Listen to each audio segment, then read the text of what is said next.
कर्पूरगौरं करुणावतारं संसारसारं भुजगेन्द्रहारं सदा वसन्तं हृदयारविन्दे भवं भवानी सहितं नमामि।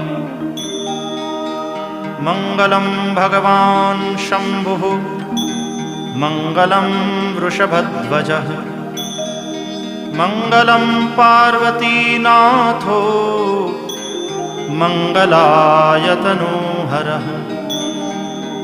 सर्वमङ्गलमाङ्गल्ये शिवे सर्वार्थसाधिके शरण्ये त्र्यम्बके गौरी नारायणि नमोऽस्तुते।